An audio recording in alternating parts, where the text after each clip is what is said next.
আলহামদুলিল্লাহ আল্লাহর রহমতে বর্তমানে ওনার ক্যান্সার মার্কার টেস্টগুলো সম্পূর্ণরূপে নেগেটিভ। মানে ওনার শরীরে বর্তমানে কোনো প্রকার ক্যান্সার নাই এবং উনি ব্লাডও আলহামদুলিল্লাহ আগের থেকে অনেক ভালো আছে। এমতো অবস্থায় আপনার রোগী কি শারীরিক, মানসিক সব দিক থেকে আলহামদুলিল্লাহ ভালো আছে? আলহামদুলিল্লাহ সব দিকেই ঠিক। সব দিকে ভালো। ওনার খাওয়া-দাওয়া, খাওয়া-দাওয়া ঘুম, প্রস্রাব, পায়খানা সব আলহামদুলিল্লাহ ওকে। সব আলহামদুলিল্লাহ ভালো। আসসালামু আলাইকুম ওয়া রাহমাতুল্লাহি ওয়া বারাকাতুহু। আমি doctor Mohammad Aslam, BHMH, BHP Dhaka, BHMH on course Dhaka বিশ্ববিদ্যালয়। বর্তমানে বিশ্বনন্দিত ক্যান্সার চিকিৎসক অধ্যক্ষ ডক্টর এস এন সারোয়ার স্যারের চেম্বার গণস্বাস্থ্য হোমিওতে ক্যান্সার চিকিৎসক হিসেবে নিয়োজিত আছি। আল্লাহর রহমতে আমি আপনাদেরকে আজকে পরিচয় করিয়ে দিতে যাচ্ছি এমনই একটা পেশেন্টের সাথে যিনি আল্লাহর রহমতে ক্যান্সার রোগ থেকে সম্পূর্ণরূপে আরোগ্য হয়েছেন। চলুন আমরা সরাসরি ওনার কাছে চলে যাচ্ছি। আসসালামু আলাইকুম। ভাইজান কেমন আছেন আপনি? আলহামদুলিল্লাহ। ভাইজান নাম কি আপনার? আমার নাম মোহাম্মদ পন্নু মিয়া। মোহাম্মদ পন্নু মিয়া। আপনার গ্রাম কোথায় ভাই? গ্রাম হইল দড়িকুশলী, ইউনিয়ন? বল্লা, বল্লা ইউনিয়ন। থানা কোনটা? কালিহাত, আর জেলা? টাঙ্গাইল। টাঙ্গাইল জেলা। আচ্ছা। আপনার বাবার নাম কি? মুজিবুর রহমান। মায়ের নাম? খুদেজা বেগম। খুদেজা বেগম। আপনার বোনের নাম কি? জায়দা। জায়েদা। জায়েদা আপনার কি বিয়ে হয়ে গেছে? বিয়ে হয়েছে। আপনার স্বামীর নাম জানেন? স্বামীর নাম খসরু মিয়া। খসরু মিয়া। আপনাদের এলাকাতেই বিয়ে হয়েছে না? আমার ফুফাতো ভাইয়ের সাথে বিয়ে। ফুফাতো ভাইয়ের সাথে। তার মানে আপনাদের খোঁজ করলেই ওনাকেও পাওয়া যাবে। সমস্যা নাই পাশাপাশি। আচ্ছা। ওনার কি সমস্যা ছিল ভাই সর্বপ্রথম? সমস্যা ওনার হইলো হঠাৎ করে পেটে ব্যথা হয় এবং কি পেশাবের সাথে ব্লাড আসে।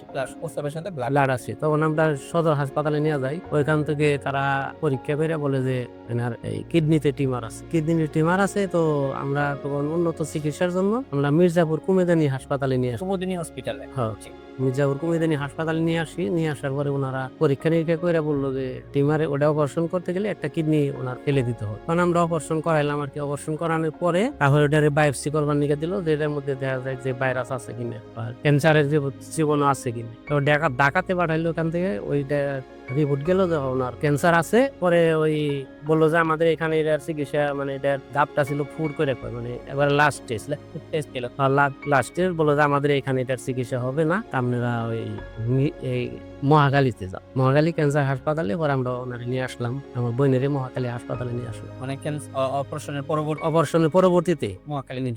পরে ওখান থেকে ওনারা মেডিসিন লিখলো। তা আমি বললাম যে মেডিসিন লিখতেছেন মাইসের না থেরাপি দেয়, এরকম শুনি যে ক্যান্সার রোগীকে থেরাপি দেয়। তা আমাদের থেরাপি দিবেন না? বললো যে না, থেরাপি চলবো না, এটা যে ব্যয়বহুল থেরাপি এটা আপনারা দিতে পারবেন না। কিরকম ভাই বল যে একটা থেরাপিতে 2 লক্ষ 2.5 লক্ষ টাকা খরচ করবো, কমপক্ষে 20টা দিতে হইব। তখন আমরা তো বললাম যে না, এই ব্যয়বহুল চিকিৎসা তো আমরা দিতে পারবো। তারপরে থেকে মেডিসিন লেখা দেয়, মেডিসিন আমরা স্টার্ট করি।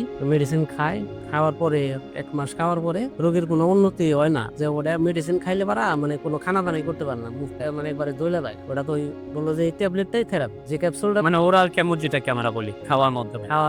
এটা তো ওটা খাইলে ওরা পানিটাও খাইতে পারে। রোগীর হালাত খুব খারাপ। এর মধ্যে আপনাদের এই গণস্বাস্থ্য হোমিওর একটা ভিডিও আপনি পাইছেন আর কি। আচ্ছা। পাওয়ার পরে আমি যোগাযোগ করি, পরে এখানে আসি। তো আল্লাহর রহমতে আপনি এই যে চিকিৎসা করলেন, আমরা কত মাস পরে আপনাকে পরীক্ষা দিয়েছিলাম? 4 মাস পরে। 4 মাস পরে আমরা আপনাকে পরীক্ষা দিয়েছিলাম। 4 মাস পরে পরীক্ষার রিপোর্ট গুলো কি আসছিল? 4 মাস পরে পরীক্ষার রিপোর্ট তো ভালো আসছে। এটা ছাড়া আমরা এই এই ক্যান্সারটাকে আরো কঠিনভাবে আইডেন্টিফাই যে আর তো অন্য কোথাও কি আছে কিনা সেটা দেখার জন্য আমরা ক্যান্সারের যে মার্কারগুলো আছে সেই মার্কার টেস্টগুলো আমরা এখানে করেছিলাম। আলহামদুলিল্লাহ আল্লাহর রহমতে বর্তমানে ওনার ক্যান্সার মার্কার টেস্টগুলো সম্পূর্ণরূপে নেগেটিভ। মানে ওনার শরীরে বর্তমানে কোনো প্রকার ক্যান্সার নাই এবং উনি ব্লাডও আলহামদুলিল্লাহ আগের থেকে অনেক ভালো আছে।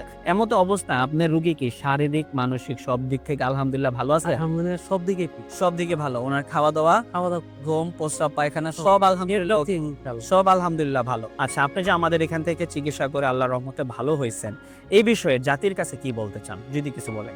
জাতির কাছে বলতে চাই, এলোপ্যাথি চিকিৎসা করে যে ব্যয়বহুল, তারপরেও নিশ্চিত মৃত্যু আমাদের ওইখানে আরো ঘটছে। যার কারণে আমার বোন, আমি মৃত্যু যাই নাই, যে বোন বাদী মারাই যাব, একটা ট্রিটমেন্ট আমি দিয়ে দেখি। মানে লাস্ট কি হয় কি আল্লাহ কি করে? এত হায়াত না থাকলে তো পৃথিবীর কেউ বাঁচাইতে পারবো না। কেউ বাঁচাইতে পারবো না পারবো না। যার কারণে আমি এখানে আসি, গণস্বাস্থ্য হোমিওতে আসি। ওষুধ খাওয়ার পরে আল্লাহর রহমতে বর্তমানে খুবই ভালো রেজাল্ট, খুবই ভালো। আমরা সারা বাংলাদেশের মানুষকে বলবো, যাদের এই সমস্যা আছে তারা এই গণস্বাস্থ্য হোমিওতে যোগাযোগ করবেন এবং এখান থেকে মেডিসিন নেন। যেভাবে তারা বলে, এখানে যেভাবে তারা লেখা দেয়, ওইভাবে নিয়মিত যদি আপনি খাইতে পারেন, ইনশাল্লাহ, যেহেতু আমার বোনের চিকিৎসা হয়েছে, ভালো হয়েছে, আপনাদেরও আল্লাহ ভালো করুন।